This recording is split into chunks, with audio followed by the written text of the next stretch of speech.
आज हम देखेंगे गांधी नेरा के बारे में कि किस तरीके से गांधी जी साउथ अफ्रीका से इंडिया आते हैं और इंडिया के फ्रीडम स्ट्रगल में कैसे हेल्प करते हैं।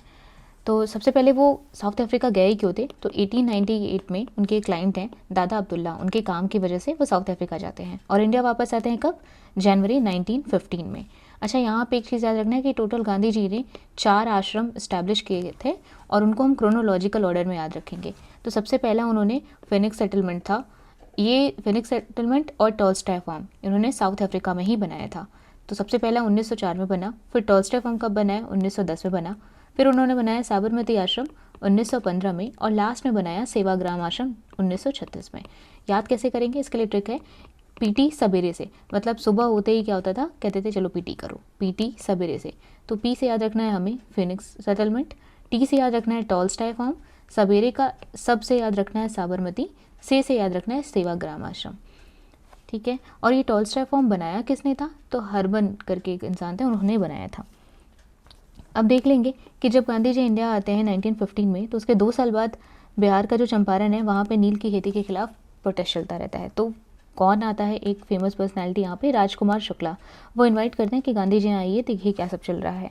तो चंपारण सत्याग्रह को बोला जाता है कि ये पहला सिविल डिसोबीडियंस था। और यहाँ पे हमें याद रखना है कि कुछ अदर फेमस पर्सनैलिटी जो चंपारण सत्याग्रह में इन्वॉल्व थी, जेबी कृपलानी, राजेंद्र प्रसाद, बाबू महमूद अली, मजरूल हक, और ये किसके अगेंस्ट था, 3 कठिया सिस्टम के। 3 कठिया सिस्टम देखिए क्या था कि 3 Kathia system was a forced cultivation system. Prevalent कहाँ पे था, वही चंपारण डिस्ट्रिक्ट ऑफ बिहार में। इसमें क्या था कि फार्मर को कल्टिवेट करना पड़ता था Indigo on 3/20 of their land holding. तो 3/20 भाग पे उन्हें अपना इंडिगो कल्टीवेशन करना पड़ता था। तो अभी हमें यहाँ पर इंटरमिक्स नहीं करना है 3 कठिया सिस्टम और तेभागा मूवमेंट। 3 कठिया सिस्टम के अपोजिशन में ये निकल गया चंपारण सत्याग्रह 1917 में। तेभागा मूवमेंट काफ़ी लेट में ले आ जाएगा 1946 में। कहाँ पे, ये बंगाल में। और तेभागा सिस्टम में क्या था कि वो ऐसे नहीं कह रहे थे कि आप अपनी लैंड पे 3/20 या कुछ पार्ट पे आप इंडिगो उगाओ। उसमें ये था कि वो बोल रहे थे कि भाई हमें आधा दो, लेकिन इसमें क्या बोला जा रहा था तेभागा में कि नहीं आधा नहीं देंगे, 1/3 आपको लेना है तो लीजिए। हाफ नहीं होगा कि हाफ टैक्स में जाए और हाफ फार्मर्स के पास रहे। तो ये उससे रिलेटेड था। तो कंफ्यूज नहीं करना है 3 कठिया सिस्टम में और तेभागा मूवमेंट में।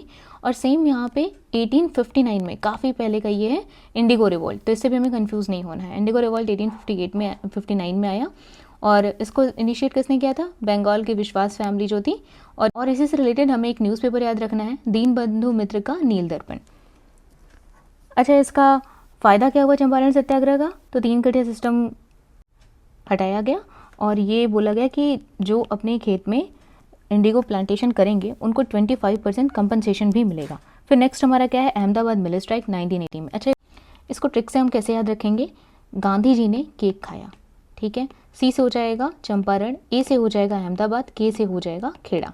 तो यही हमारी ट्रिक है, इसको याद रखेंगे सीक्वेंस में याद रखने के लिए, चंपारण, अहमदाबाद, खेड़ा।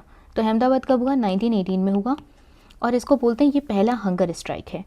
चंपारण क्या था, ये पहला सिविल डिसोबीडियंस मूवमेंट था और ये पहला हंगर स्ट्राइक है। तो इसमें क्या था, वही कि वर्कर्स बोल रहे थे कि आप जो हमारा वेजेस है उसको 50% बढ़ा दीजिए। तो ओवरऑल सब मिलजुल के बात बनी कि नहीं 35% बढ़ाया जाएगा।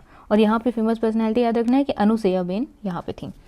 फिर थर्ड वन क्या है, खेड़ा सत्याग्रह। ये 1918 में अहमदाबाद मिल के बाद खेड़ा सत्याग्रह आया। इसको बोलते हैं कि ये पहला एनसीएम था।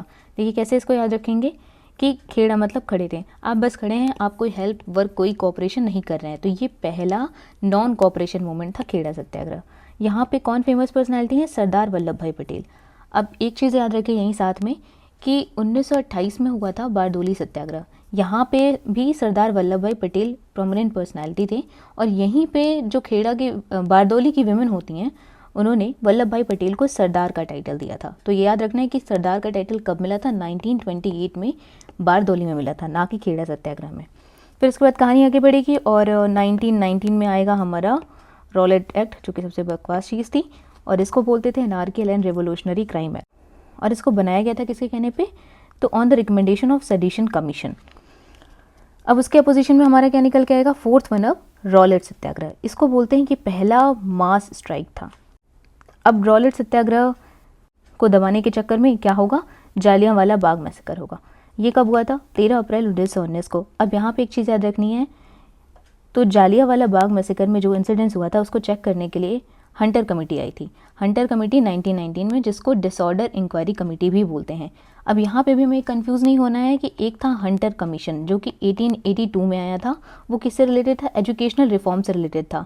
और उस टाइम पे जो वाइस रहे थे हंटर कमीशन के टाइम पे, एजुकेशन वाले के टाइम पे, वो लॉर्ड रिपन थे।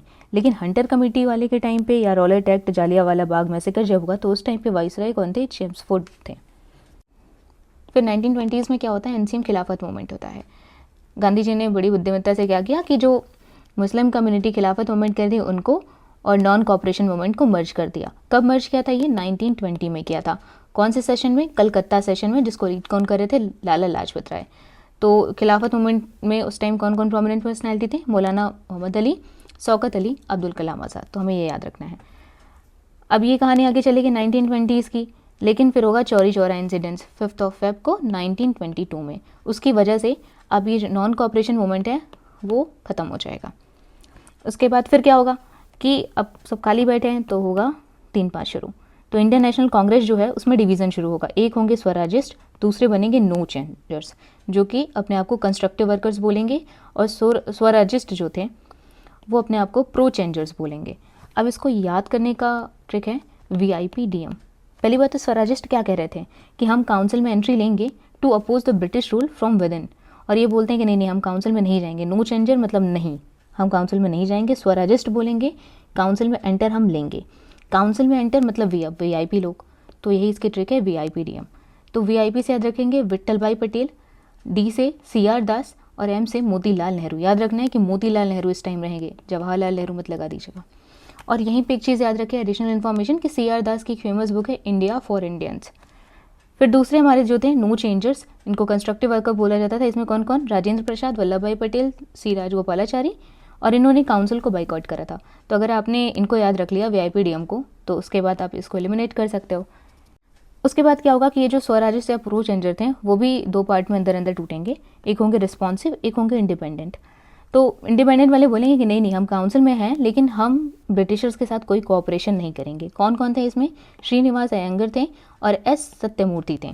तो देखिए इनको कैसे याद रखिएगा कि सत्य हैं शिव हैं, मतलब भाई वो एकदम ब्रिटिश को अपोज कर रहे हैं। ठीक, इंडिपेंडेंट स्वराजिस्ट जो होंगे। फिर उसके बाद कहानी आगे बढ़ेगी, 1917 का टाइम आएगा और उस टाइम क्या है कि रशियन रेवोल्यूशन चालू हो जाएगा।